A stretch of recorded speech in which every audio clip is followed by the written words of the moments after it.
नमस्कार, स्वागत छ फोकस न्यूजमा। म डेभिड पाण्डे। तपाईले पक्कै पनि महसुस गर्नुभएको छ होला, विगत केही दिन यताको आकाश सफा छैन। बाहिर निस्किँदा आँखा पोलेको छ होला। यो पनि पक्कै थाहा होला, यो सबै वायु प्रदूषणको कारणले भएको हो। अनि प्रदूषण चाहिँ के कारणले भयो त? हामीले केही गल्ती गर्यौं? हुन सक्छ गल्ती तपाई हाम्रै हो। अहिलेको वायुमण्डलमा जस्तो तुवालो देखिएको छ, यो देशभरका जंगलमा लागेको डढेलोको नतिजा हो। पुराना सवारी साधन गुणाउँदाको परिणाम हो। हामीले यतिमा मात्र चित्त बुझाएर सुख छैन, यसले त हाम्रो स्वास्थ्यमा अत्यन्तै नराम्रो असर गरिरहेको छ। आजको फोकस न्यूज पछिल्लो समय बढ्दै गएको वायु प्रदूषण, यसका कारण र यसको रोकथाम तथा न्यूनीकरणको विषयमा केन्द्रित हुनेछ।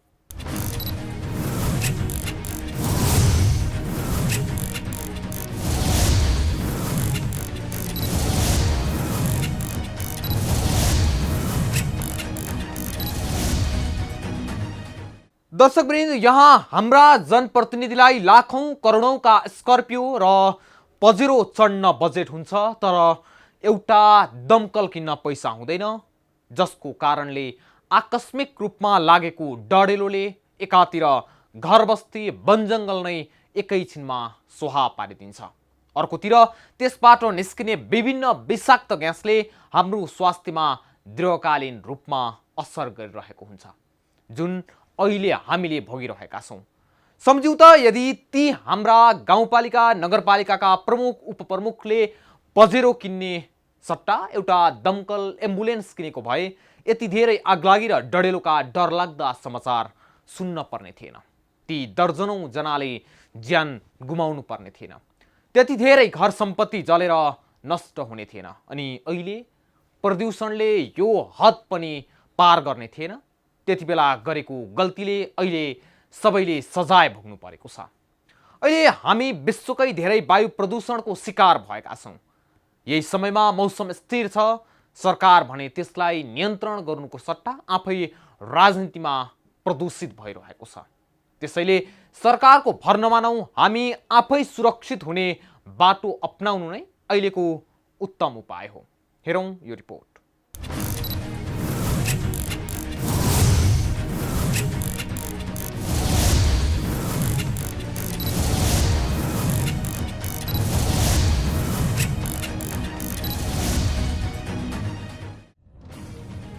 विगत 25 वर्षदेखि काठमाडौँमा वायु प्रदूषणको मात्रा बढ्दो छ र यसले यहाँको वातावरण, जनस्वास्थ्य र अर्थतन्त्रमा समेत गम्भीर असर पारिरहेको छ। सरकारको तर्फबाट यसलाई रोक्ने प्रयास अहिलेसम्म खासै भएको देखिँदैन। उपत्यकामा वायु प्रदूषणको प्रमुख कारण सवारी साधन नै हुन्। यहाँ सवारी साधनको वृद्धि वर्षेनी करिब 135% को दरले वृद्धि भइरहेको छ, जुन यहाँको जनसङ्ख्याको वृद्धि दर भन्दा करिब 3 गुणा बढी छ। त्यसैले पक्कै पनि यहाँको वायु प्रदूषण बढिरहेको छ भन्न सकिन्छ। जाडोमा अथवा पुस माघ र फागुनमा वायु प्रदूषणको मात्रा वर्षाको तुलनामा 3 गुणाले बढ्ने गरेको पाइन्छ।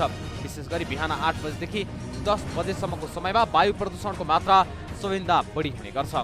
काठमाडौँ उपत्यकाको वायु प्रदूषण नाप्ने पर्याप्त यन्त्रको अभावमा उपत्यकामा वायु प्रदूषणको स्तर यकिन गर्न सरकारलाई हम्बे परेको छ। हुन त उपत्यकामा सवारी साधनहरूको चाप बढ्नु मात्रै कारण र कारक तत्त्व नभएर पछिल्लो समय जलवायु परिवर्तनका कारण समयमा पानी नपर्नु, वर्षायाम सुरु भइसक्दा समेत मौसम सफा नहुनु, हावामा प्रदूषणको मात्रा बढी हुनु नै हो। अझ सुक्खायाम भएकाले पानी नपर्दा आगलागीका घटनाहरू बढ्दै जानु पनि अर्को कारण हो। सुक्खा मौसमसँगै देशभर आगलागीको घटना निकै बढ्न थालेका छन्। वर्षेनी हुने आगलागीका घटनाबाट आर्थिक विपन्नता भएका बस्ती बढी जोखिममा र प्रभावित हुने गरेका छन्। यस वर्ष मात्रै देशभर 2387 ठाउँमा आगलागी हुँदा 362 जना घाइते भएका छन् भने 89 जनाले अकालमा ज्यान गुमाएका छन्। देशभर आगलागीका घटना दिन प्रतिदिन बढ्दै गइरहेका छन्। विशेष गरी सामुदायिक वन तथा घना वन जङ्गलमा आगलागी बढी मात्रामा बढेको छ। त्यसरी नै निजी आवास तथा कल कारखानाहरूमा समेत आगलागीले भयावह स्थिति सिर्जना गरेको छ। यो वर्ष हिउँदमा वर्षा नभएका कारण पनि आगलागीका घटनाहरू बढिरहेको र सोही कारणले गर्दा वायु प्रदूषण पनि बढ्दै गएको वातावरण विभागले जनाएको छ। त्यसैमाथि विभागले यसको नियन्त्रण गर्नको लागि सामान्य कार्ययोजना बनाउनु बाहेक अर्को कुनै उपलब्धिमूलक काम गरेको छैन। यो मौसममा नर्मल्ली अलिकति प्रदूषण बढ्ने नै हो हैन, तर यसपालि अलिकति धेरै नै डढेलो लागेको त्यो कारण नै यो अहिलेको जुन वायु प्रदूषणमा जुन एकदम बढ्यो त्यसको कारण हुनुपर्छ। वायु प्रदूषणमा चाहिँ नि सामान्य अवस्थामा जुन मैले भने नि गत वर्ष अथवा गत वर्ष जुन यो मौसममा जुन किसिमको वायु प्रदूषण हुन्छ त्यसलाई कन्ट्रोल गर्नलाई अथवा 365 दिन नै कन्ट्रोल गर्नलाई हामीसँग एउटा कार्ययोजना छ। त्यो कार्ययोजना अनुसार काम पनि भइरहेछ र विभिन्न निकाय सम्बन्धित छ। त्यसमा सबै जसोले आफ्नो वार्षिक कार्यक्रममा आफ्नो भागको कामहरू गरिराख्नु नै भएको छ। उहाँले देखिराख्नु भएको छ नि साइकल ट्र्याक भनिरहेको छ होइन, ट्राफिक लाइटहरू त्यत्रो बढेको छ। यो सबै चाहिँ नि कार्ययोजनामा छ। यस्ता आगलागीका घटना न्यूनीकरणका लागि व्यापक जनचेतना र पूर्व तयारी आवश्यक देखिन्छ। सरकारले विपद न्यूनीकरण र व्यवस्थापनका लागि स्थानीय तहलाई सुम्पिए पनि जनचेतना अभाव लगायतका कुराहरूले आगलागीको संख्या दिन प्रतिदिन बढ्दै गइरहेको छ। दैनिक रूपमा 20-30 वटा वनमा आगजनी हुनु त अहिले सामान्य जस्तै भइसकेको छ। यस वर्ष मात्रै आगलागीका 2424 घटना भएकोमा 89 जनाले ज्यान गुमाएको राष्ट्रिय विपद जोखिम न्यूनीकरण तथा व्यवस्थापन प्राधिकरणले जनाएको छ। विपदबाट जोगिन र न्यूनीकरणका लागि पूर्व तयारी र सावधानी नअपनाइएको प्राधिकरणको भनाइ छ। एक वर्ष 2077 साल वैशाख 1 गतेदेखि आज चैत्र 23 गते करिब 1 वर्षै भयो। यो बिचको डेटा हामीसँग छ। आजको मितिमा हामीले यो अभिलेखन गरिएका आगलागीका घटनाहरू चाहिँ 2411 वटा घटनाहरू चाहिँ हामीले 2419 वटा 2419 वटा घटनाहरू चाहिँ अभिलेखित गरेका छौँ। त्यो आगलागीको त्यो घटनामा परेर 89 जनाको चाहिँ डेथ भएको छ, मृत्यु भएको छ र यो आगलागीमा 363 जना घाइते भएका छन्। 1341 वटा चौपायाहरू चाहिँ यसमा क्षति भएका छन् र 1,74,80,64,60,000 बराबरको चाहिँ अनुमानित क्षति भएको छ। यो वर्ष हिउँदियामा पानी नपर्दा ठुलो धनजनको क्षति भएको छ। उपत्यकाको काठमाडौँ, ललितपुर लगायत देशका विभिन्न स्थान, हिमाल, पहाड र तराईका जिल्लाहरूमा आगलागीका घटना बढिरहेका छन्। बाँके, ताप्लेजुङ, जुम्ला, सुर्खेत, मनाङ लगायत जिल्लाहरूमा यो वर्ष आगलागीका घटना बढी भएका छन्। आगलागीका घटना बढ्नुमा अव्यवस्थित बिजुलीका पोल पनि कारक रहेको छ। आगलागीबाट 1000 भन्दा बढी घरपरिवार पूर्ण रूपमा विस्थापित भएका छन्। आगलागीमा परि यो वर्ष मात्रै करिब 3.5 अर्ब रुपियाँ बराबरको क्षति हुन पुगेको छ। विशेष गरी देशैभरका स्थानीय तहमा आफ्नै आगो निभाउने संयन्त्र नभएकाले पनि क्षति बढी हुन पुगेको हो। अन्य नगरपालिकासँग समन्वय गरेर दमकल आइपुग्दासम्म ठुलो क्षति हुन पुग्यो। स्थानीय तहले आगलागी नियन्त्रणका लागि सहकार्य र समन्वय गर्न सके आगलागीका घटना नियन्त्रणमा आउने प्राधिकरण छ। त्यो जङ्गल जता जुन बस्ती छ त्यहाँ जङ्गल छ, त्यसैले त्यो दमकलले जङ्गलको आगो नियन्त्रण गर्न त्यति धेरै प्र्याक्टिकल व्यावहारिक त्यो हुँदैन। त्यसलाई त चेतना नै चाहिन्छ। आगलागीबाट रोक्नै पर्छ, फरेस्ट लाइनहरू बनाउनुपर्छ र त्यो कम्युनिटीले नै त्यसको सुरक्षा गर्नुपर्छ। दोस्रो, बस्तीमा पनि आगलागी भएका छन्। जति हिजो पनि तिलामा आगलागी भयो, अर्को पूर्वतिरमा आगलागी भयो। अब यो बस्तीमा आगलागी हुने क्रममा चाहिँ अब स्थानीय सरकारहरू अलिक बढी सक्षम, अलिक बढी चनाखो, अलिक बढी सक्रिय नै हुनुपर्छ। नेपालका शहरी क्षेत्रमा आगलागीको उच्च जोखिम हुनुमा साँगुरा सडक तथा गल्ली, घना बस्ती, पानीको अभाव, निम्न गुणस्तरका विद्युतीय सामग्री, अव्यवस्थित तथा असुरक्षित पेट्रोल तथा डिजल पम्प, अग्नि नियन्त्रणका साधन र जनशक्तिको अभाव, भवनको स्वरूप र निर्माण सामग्री लगायतका कारण प्रमुख हुन्। साधारणतया आगलागीको सुरुवात सानो झिल्कोबाटै हुन्छ। उक्त झिल्कोलाई समयमै नियन्त्रण गर्न वा निभाउन सकियो भने ठुलो जनधनको नोक्सानीबाट जोगिन सकिन्छ। यस्ता स्थानमा अनिवार्य रूपमा आगो निभाउने साधन तथा यन्त्रको व्यवस्था भयो र त्यहाँ कार्यरत सबै कर्मचारीले उक्त अग्नि नियन्त्रण उपकरणको प्रयोग गर्न सक्ने हो भने आगोलाई समयमै नियन्त्रण गर्न सकिन्छ। सुक्खा तथा हावाहुरीको यो याममा यसले विपद निम्त्याउन सक्छ भन्ने सचेतना उनीहरूमा जगाउन पनि जरुरी छ। आगलागी, भूकम्प जस्तो हाम्रो नियन्त्रणमा भएको विपद भन्ने होइन। हामीले सावधानी अपनाउन सके यसबाट बच्न र बचाउन सकिन्छ। सामान्यतया डिजलबाट निस्किने प्रदूषणमा PM2.5 भन्दा मसिना कणहरू हुने गरेकाले यी कण हावामा लामो समयसम्म तैरिएर बस्न सक्छन् र मानव शरीरमा पनि भित्रसम्म पुग्न सक्छन्। केही वर्ष अघि एक सातामा मात्रै उपत्यकामा वायु प्रदूषणको स्तर 5 गुणाले बढेको थियो। यो खतराको सूची हो भनेर बुझ्नु पर्थ्यो, तर सरकारवाला निकाय गम्भीर भएको देखिएन। नेपालको राजधानी सहर काठमाडौँले सोमबार वायु प्रदूषणमा विश्वकै नम्बर 1 शहरको रेकर्ड बनायो। वायु प्रदूषण सम्बन्धी तथ्याङ्क अद्यावधिक गर्ने अन्तर्राष्ट्रिय संस्था IQ एयरका अनुसार सोमबार साँझ 256 वायु प्रदूषण सूचकाङ्क AQI सहित विश्वकै सबैभन्दा प्रदूषित शहरको सूचीमा काठमाडौँ पहिलो नम्बरमा भएको थियो र मङ्गलबार पनि उक्त स्थान कायमै रह्यो। नेपालका 60 जिल्लामा लागेको डढेलो र अन्य कारणले राजधानी काठमाडौँमा मात्र होइन कर्णालीको मुगुमा समेत प्रदूषण उच्च तहमा पुगेको छ। AQI 200 देखि 300 सम्म रहेको अवस्थालाई जनस्वास्थ्यमा पर्ने प्रभावका हिसाबले अत्यन्तै अस्वस्थकर मानिन्छ। प्रदूषणको यो तह मानव स्वास्थ्यका लागि संवेदनशील प्रकृतिको हुने भएकाले सकेसम्म घरभित्रै रहन उपयुक्त ठानिन्छ। रारा मात्रै होइन, प्रदूषणको हिसाबले धनगढी, भरतपुर, सिमरा तथा सौराहा सबैभन्दा अघि रहेका छन्। ती स्थानमा सोमबार AQI 300 नागेको थियो। 300 देखि 400 सम्मको AQI जनस्वास्थ्यको हिसाबले घातक मानिन्छ। गत वर्ष जारी गरिएको काठमाडौँ उपत्यका वायु गुणस्तर कार्ययोजनामा AQI-ले 300 अङ्क नागेमा प्रदूषणका हिसाबले विपदको स्थिति भनिएको छ। उता मौसम पूर्वानुमान महाशाखाले पनि अब केही दिन पानी नपर्दासम्म र वायुमण्डलको अवस्था स्थिर हुँदासम्म वायु प्रदूषणको अवस्था यस्तै हुने जनाएको छ। विशेष गरी यो जुन वायुमण्डलमा यो स्थिरता आएको छ होइन, यसको कारणले गर्दाखेरि नि यो वायुको प्रदूषणहरू वायुमण्डलमा जम्मा भएर बसेको अवस्था छ होइन। अब यसको सम्बन्ध चाहिँ माथिल्लो वायुमण्डलमा रहेको यो प्रणालीहरूसँग सम्बन्धित हुन्छ होइन। र जब माथिल्लो वायुमण्डलमा सब्स्टिटेन्स बसेको हुन्छ त्यति बेला चाहिँ यो वायुमण्डलमा स्थिरता आउँछ अनि तल्लो वायुमण्डलमा भएको पोल्युटेन्ट्सहरू चाहिँ स्केप हुन पाउँदैन। त्यो हुनाले चाहिँ यो यस्तो खालको प्रदूषणको अवस्था रहिरहने, तुवालोको अवस्था रहिरहने चाहिँ हुन्छ। भनेको अब वर्षा हुने प्रणाली भित्रियो भने चाहिँ वर्षाले चाहिँ यसलाई कम गर्छ, हटाउँछ होइन। त्यस्तै अब यदि वायुमण्डल अस्थिर भयो भने पनि यो जुन चाहिँ तल्लो तहमा जुन जम्मा भएर बसेका पोल्युटेन्ट्सहरू छन् होइन, ठुलो धुवाका कणहरू छन्, तिनीहरू एस्केप भएर जान्छन् होइन। यस्तो प्रणालीहरू आएपछि मात्रै यस्तो खालको प्रदूषण चाहिँ हट्छ। त्यसो त गत मङ्गलबार पनि राजधानीको आकाशमा बादल नभए पनि तुवालोले सूर्यको प्रकाश छेकेका कारण वातावरण धुम्मिएको थियो। राजधानीका विभिन्न स्थानमा जडान गरिएका वायु प्रदूषण मापक स्टेसनले सोमबार र मङ्गलबार दुवै दिन काठमाडौँको हावा अस्वस्थकर रहेको देखाए। कीर्तिपुर, रत्नबार, भक्तपुर तथा भैँसीपाटीमा रहेको वायु प्रदूषण मापन केन्द्रले AQI 200 देखि 250 सम्म पुगेको देखाए। गत बुधबार पानी परेपछि राजधानीले केही राहत पाएको थियो। त्यसपछि पानी पर्न रोकिएको र वायुको गति पनि कमजोर भएकाले राजधानीको आकाशमा रहेका प्रदूषणका घातक कण सफा हुन पाएका छैनन्। अहिले पनि वायु प्रदूषणको अवस्था चिन्ताजनक नै रहेको छ। पानी परेपछि वा हावा चलेपछि मात्र यो अवस्थाबाट मुक्ति पाइने मौसमविदले भनेछ।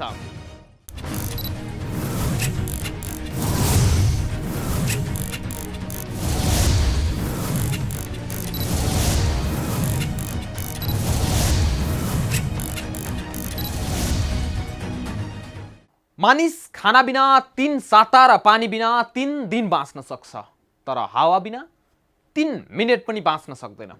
अहिले राजधानीको मात्र कुरा गर्ने हो भने काठमाडौँमा 45 लाख, ललितपुर र भक्तपुरमा 15 लाख गरी उपत्यकाको जनसङ्ख्या करिब 60 लाख पुगेको छ।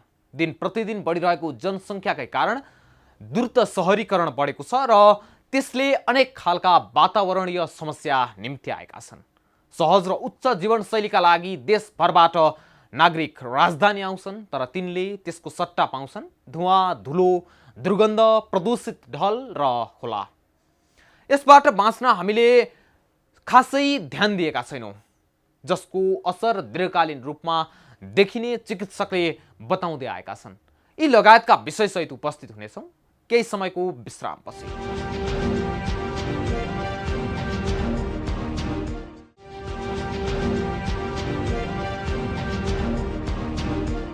विश्रामपछि स्वागत छ फोकस न्यूजमा। आज हामी विगत केही दिन यता बढेको वायु प्रदूषण र त्यसले हामीलाई पारेको प्रभावको विषयमा केन्द्रित छौँ। जनसङ्ख्या र सवारी साधनको सङ्ख्या उच्च चाप, घना बस्ती, फोहोरको उचित व्यवस्थापन नहुनु, नदीमा ढल र फोहोर मिलाइनु, जथाभावी सडक खन्नु, समयमै मर्मत र कालोपत्रे नहुनु, उपत्यकाभित्र इट्टा भट्टा जस्ता धुवाँ फाल्ने उद्योग हुनु पनि प्रदूषणका कारक हुन्। तर त्यो विषयमा न त हामी गम्भीर बनेका छौँ न त सम्बन्धित निकाय नै।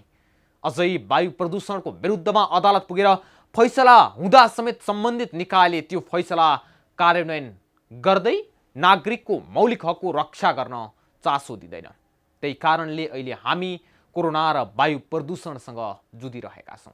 त्यसैले हामी आफै सुरक्षित हौँ है। हेरौँ यो रिपोर्ट।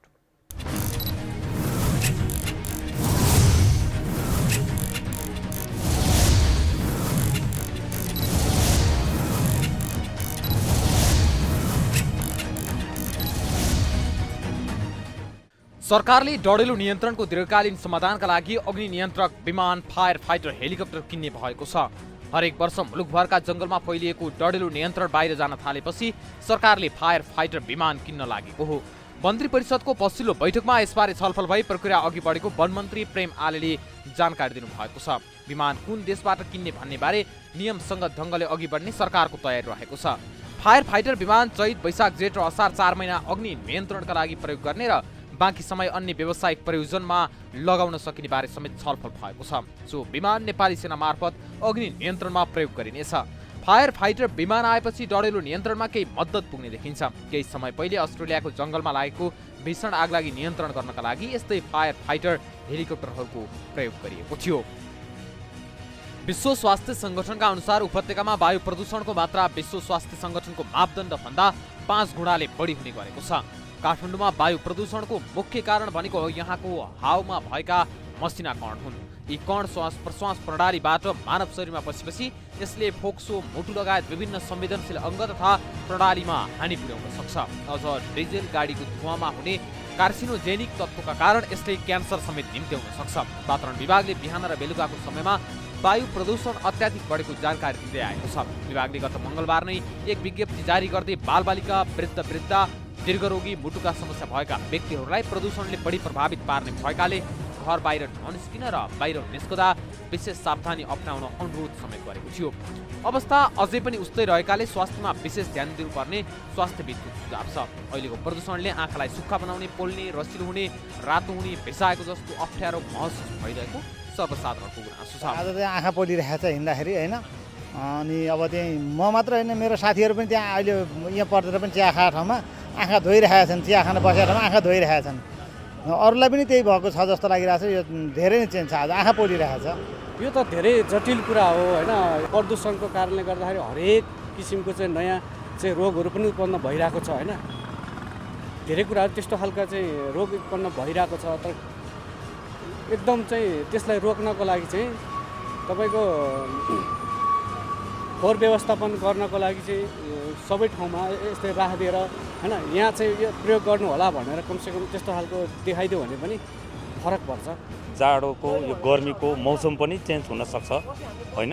जाडो मौसमको चेन्ज हुन नि सक्छ। त्यो प्रदूषणमा चाहिँ तपाईँको कस्तो कुहिरो जस्तो, धुवा जस्तो आउने, अनि त्यसमा चाहिँ अब बाटोमा यातायात क्षेत्रमा साधनहरू गुड्दाखेरि त्यो धुवा धुलोहरू र ती धुवा धुलो र चप्पासिङ्गरहरू जस्तो आँखामा त पर्ने नै आउँछ होइन।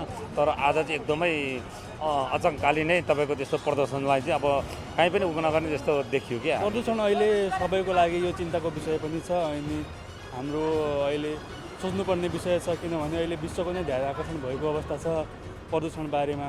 नेपालको सन्दर्भमा काठमाडौँमा स्पेसली भन्नुपर्दा प्रदूषण एकदमै बढेको छ र हाम्रो स्वास्थ्यलाई एकदमै नकारात्मक प्रभाव यसले परिरहेको छ। अहिलेको प्रदूषणबाट बच्न सरकारले विभिन्न तौरबाट जनचेतना फैलाउने काम पनि गर्दै आएको छ। तर दीर्घकालीन रूपमा कुनै उपाय नखोजिँदा फेरि पनि यो समस्या उल्झने हो कि भन्ने आशंका पनि गर्न थालिएको छ। स्वास्थ्य कर्मीहरूले कालो चस्मा लगाउने, दिनमा 2-3 पटक सफा पानीले आँखा पखाल्ने र आँखा धेरै सुक्खा भयो भने आई ड्रप हाल्न सुझाव दिन्छन्। त्यति मात्रै होइन, श्वास प्रश्वासमा पनि यसले गम्भीर असर पुर्याउने चिकित्सकको भनाइ छ। त्यसैले यस्तो समस्या हुन नदिन आफूहरू नै सचेत हुनुपर्ने उनका सुझाव छ। अब जस्तै अहिले पछिल्लो समयदेखि धेरै पल्युसन भएर अहिले त इन्फ्याक्ट काठमाडौँलाई त वान अफ द वर्स्ट सिटीमै लिस्ट गरेको छ होइन। यसले गर्दा चाहिँ मानवमा एकदमै प्रभाव पार्छ। नम्बर 1 एउटा अब एकदमै आँखाको समस्याहरू हुने, आँखा इरिटेसन हुने, त्यसपछि आएर नाकमै मासुहरू पलाउने, त्यसपछि इचिङहरू हुने, घाँटीमा समस्याहरू पार्ने बढी नै हुन्छ। र यसले अब अझै तीव्र रूप लिँदै गयो। हामीले चाहिँ सावधानी अपनाएनौँ, जस्तै मास्कहरू लगाएनौँ, घरमा धेरै समय बिताएनौँ, त्यस्तो गर्दै गऱ्यौँ। त्यसलाई कन्ट्रोलमा लाउन सकिएन भने चाहिँ पछिको दिनमा दमहरू बढ्ने, त्यो समस्याहरू पनि बढी हुन्छ। किनभने खास गरी हाम्रो क्लाइमेट पनि दमलाई चाहिँ एकदमै फेभर गर्छ। त्यो अनुसारले चाहिँ त्यो पनि गर्ने हो। अनि अरू मुटुलाई पनि छुने त्यो समस्याहरू हुन्छ। त्यसपछि अरू नै हेर्दै गयो भने बढ्दो क्रममा त्यो जुन बच्चाहरू जन्मिन्छ त्यो तिनीहरू पनि अलिकति अङ्गभङ्ग जन्मिने त्यो कुराहरू हुन्छ। त्यसले एयर पल्युसनको धेरै नै इम्प्याक्ट छ। अब यसको लागि त हामीले नम्बर 1 मास्क लाउनु पऱ्यो। अर्को चाहिँ अब नचाहिने समयमा सकेसम्म चाहिँ घरमै बस्नु पऱ्यो है। अनि त्यसपछि अरू त जुन हाम्रो आसपासमा जुन लोकल हाइजिन मेन्टेन गर्छौँ, जुन हामी पानी नै राख्छौँ, तिनीहरूले पनि प्रिभेन्सन गर्न सकिन्छ। त्यसमा छ वुमेन रोल चाहिँ बढी छ, जुन गार्बेजहरू डस्टबिनहरू पनि हामीले चाहिँ एउटा प्रोपर ठाउँ बनाएर नै गर्नुपर्ने हुन्छ, त्यही नै हो गर्नुपर्ने। पछिल्ला दिनमा अकस्मात बढेको प्रदूषणले आँखा पोल्ने, सास फेर्न कठिनाइ हुने, घाँटीमा खसखस लगायतका समस्याले राजधानीवासी आक्रान्त भएका छन्। प्रदूषणका कारण सरकारले गत साता 4 दिन विद्यालय तथा कलेजमा पठन पाठन समेत बन्द गर्नुपर्ने थियो। वायु प्रदूषणका कारण 2019मा नेपालमा 42,100 जनाको मृत्यु भएको स्टेट अफ ग्लोबल एयर 2020 नामक अन्तर्राष्ट्रिय अध्ययन प्रतिवेदनले देखाएको छ। सन् 2016को विश्व स्वास्थ्य सङ्गठनको एक अध्ययन प्रतिवेदनले प्रदूषणका कारण काठमाडौँमा मात्र झन्डै 10,000 मानिसको मृत्यु हुने देखाएको छ। वायु प्रदूषणका कारण मुटु रोग, फोक्सोको समस्या, निमोनिया, मस्तिष्कघात लगायतका विभिन्न समस्या उत्पन्न हुने अध्ययनले देखाएका छन्। काठमाडौँ उपत्यकामा बढेको वायु प्रदूषणले मानव स्वास्थ्यमा गम्भीर असर पर्न सक्ने भन्दै चिकित्सकहरूले सावधान हुन आग्रह गरेका छन्। मङ्गलबार पनि उपत्यकासहित मुलुकभरको वायु गुणस्तर घातक देखिएको छ। डडेलुका कारण फैलिएको बाक्लो तुवालोले राजधानीसहितको आकाश ढाकिएको छ। सर्वसाधारणले आँखा पोल्ने समस्या महसुस गरेका छन्। केही दिनदेखि वायु प्रदूषणको अवस्था स्थिर देखिएको छ र केही दिनसम्म यो अवस्था कायमै रहने जल तथा मौसम विज्ञान विभागले जनाएको छ। वायु गुणस्तर मापन गर्ने सूचक AQI का अनुसार नेपालको राजधानी काठमाडौँ संसारकै प्रदूषित सहरको पहिलो स्थानमा छ। काठमाडौँको AQI 313 PM मापन गरिएको छ। पाकिस्तानको लाहोर र बङ्गलादेशको राजधानी ढाका क्रमशः दोस्रो र तेस्रो स्थानमा छन्। दिल्ली चौथो स्थानमा छ। संसारका प्रदूषित मुलुकको सूचीमा भने मङ्गलबार नेपाल 12औं स्थानमा छ। पहिलो स्थानमा बङ्गलादेश रहेको छ।